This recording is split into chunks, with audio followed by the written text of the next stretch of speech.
Today I want to take you on a quiet little journey through some of America's abandoned places, towns, bunkers, and factories that once bustled with life and noise but now sit empty. Some of these you might know.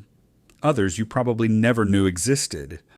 When the Devil's Bunker was constructed in the 1940s along the California coast, it stood as a grim concrete sentinel, part of America's coastal defense network during World War II.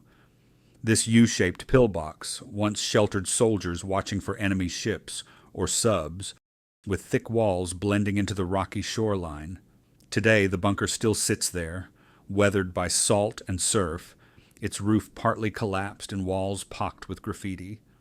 Marine life now actually thrives inside some crumbling chambers. Tide pools and small crabs have made it their home. As we leave the foggy shore behind, we move from coastal defense to high-tech relics on the East Coast.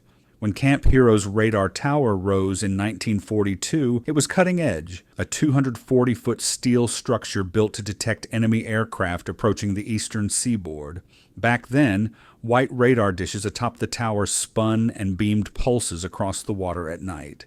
Nowadays, the tower stands stripped of dishes and sound, its rusted antenna still jutting into the sky.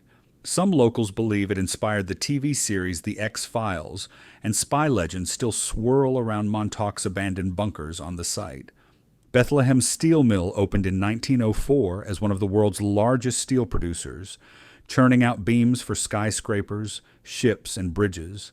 Its blast furnaces used to glow day and night. Towering smokestacks belched steam and soot over the Lehigh River. Today, most of the site lies dormant, pipes severed, roofs caved in, and rust stretching across acres.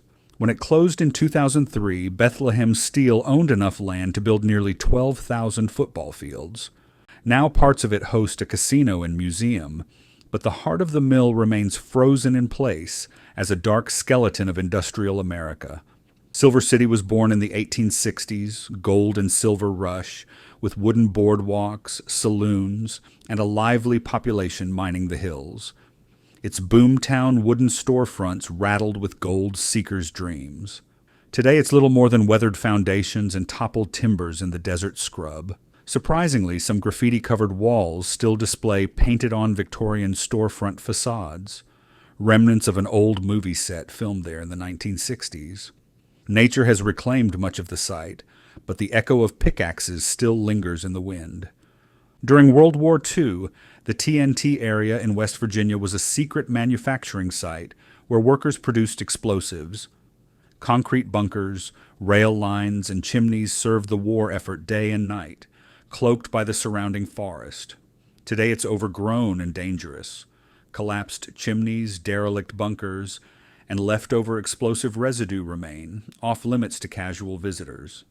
Soil tests found traces of TNT still present decades later.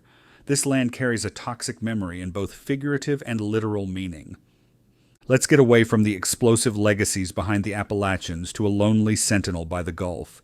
The Sabine Pass Lighthouse began guiding ships into the Sabine River in 1857, its octagonal tower filled with candles and later oil lamps. Standing on marshy ground, it survived storms and war. During the Civil War, Union troops tried to destroy it so Confederate ships wouldn't use it, but the tower resisted cannonballs and still stands, albeit weakened. Today the lighthouse is abandoned and leaning badly, its interior rubble filled and the light chamber crumbling.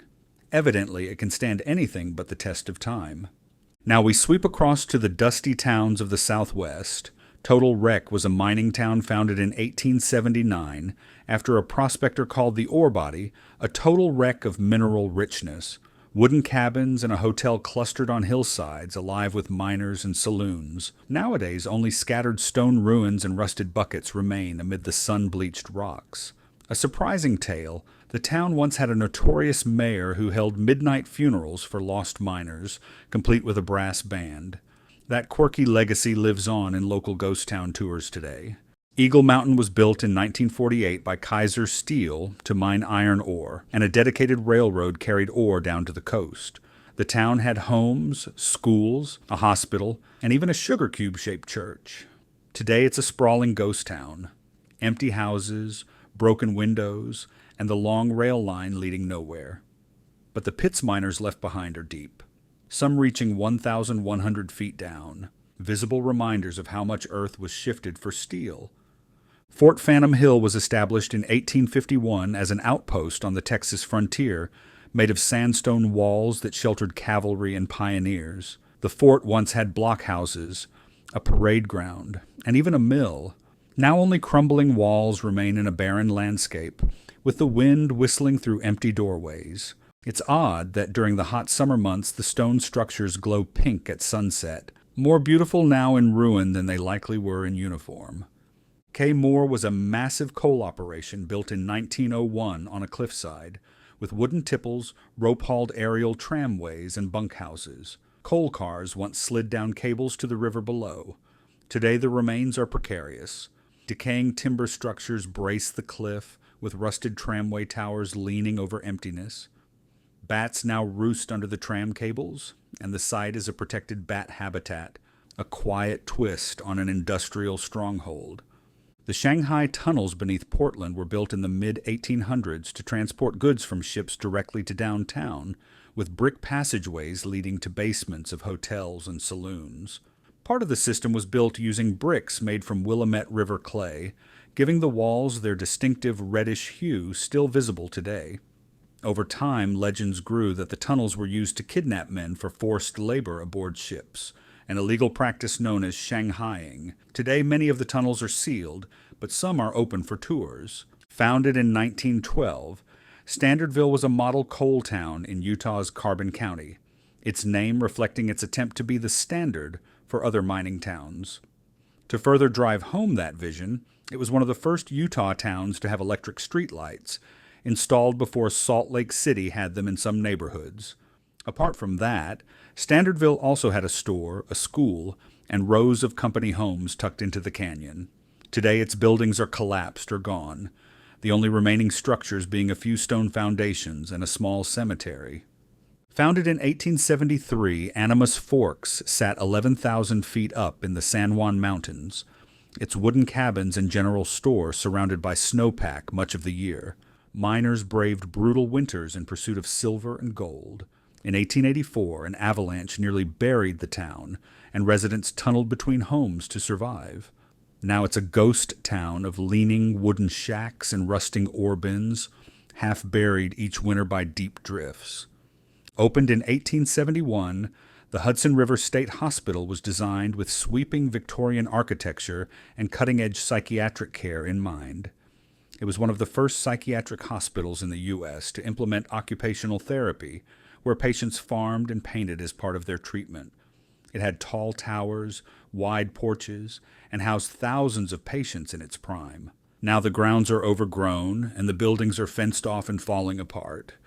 Shifting from mental health history to the Wild West, we revisit a legendary Arizona settlement.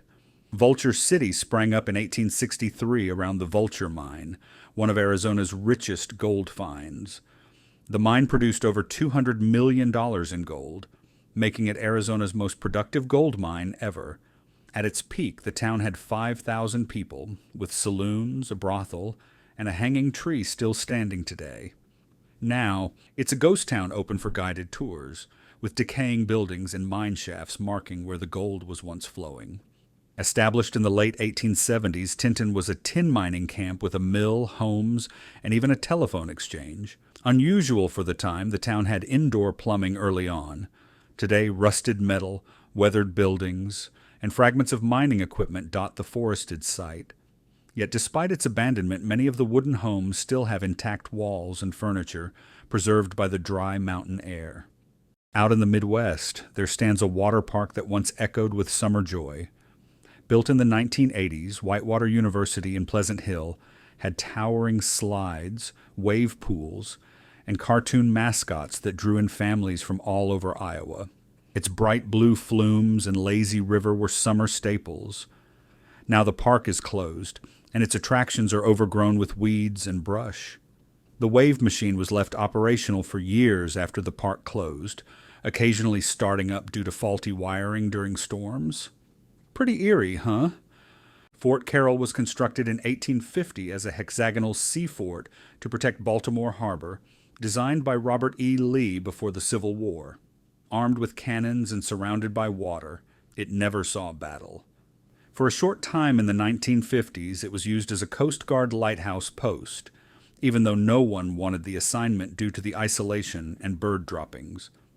Now it sits rusting in the harbor, home to thousands of birds and choked with vegetation.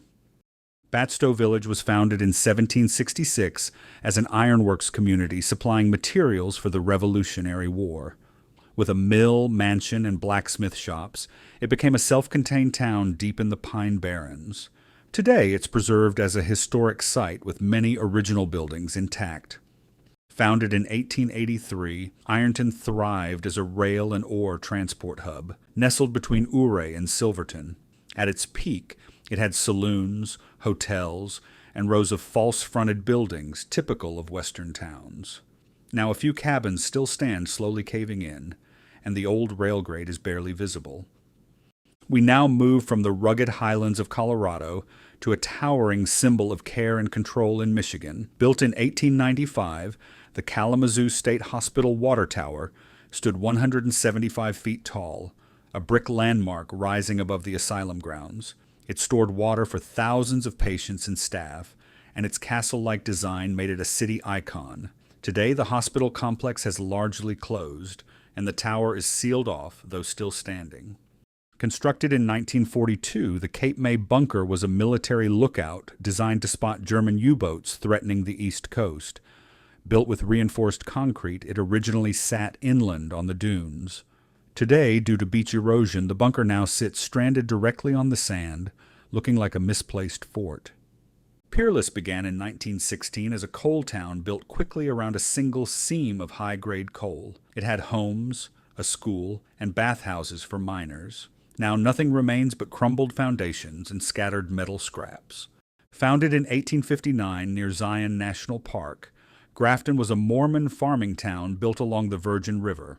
Butch Cassidy and the Sundance Kid filmed its famous bike riding scene here in 1969, cementing Grafton's place in Western film history. Red rock cliffs surrounded simple adobe and log homes. Floods and isolation led to its decline by the early 1900s. Today, its few remaining buildings, schoolhouse, church, and homes, stand mostly intact. Founded in 1862 after gold was discovered in Grasshopper Creek, Bannock was once Montana's territorial capital. It had over 3,000 residents, a school, church, and even a two-story Masonic lodge. Now a state park, Bannock is one of the best preserved ghost towns in the West. The wooden boardwalks, jail, and hotel still stand. Gilman, Colorado was founded in 1886, and it thrived as a lead and zinc mining town perched on a 600-foot cliff above the Eagle River. At its height, it had a hospital, school, and dozens of homes for miners. But due to toxic waste and environmental hazards, it was evacuated in 1984 by federal order. Today, rusted machinery and homes still line the ridgeline, untouched for decades. To this day, the town remains legally off-limits because groundwater contamination still seeps from the abandoned mines below. Elkmont began in the early 1900s as a logging camp and later became a summer resort for wealthy Knoxville families. Dozens of rustic cabins lined the little river, and the Appalachian Club hosted dances and dinners. After the area was absorbed into Great Smoky Mountains National Park, most leases expired by 1992. Today, restored cabins stand empty along mossy trails. Synchronous fireflies gather here every June, drawing crowds to witness their rare blinking display. Shamrock rose rapidly in the early 1900s during Oklahoma's oil boom, with derricks, dance halls, and saloons dotting the prairie. The town was named after a local Irishman who insisted every building have green trim. It was once bustling with workers and money, even boasting a hotel with electric lights.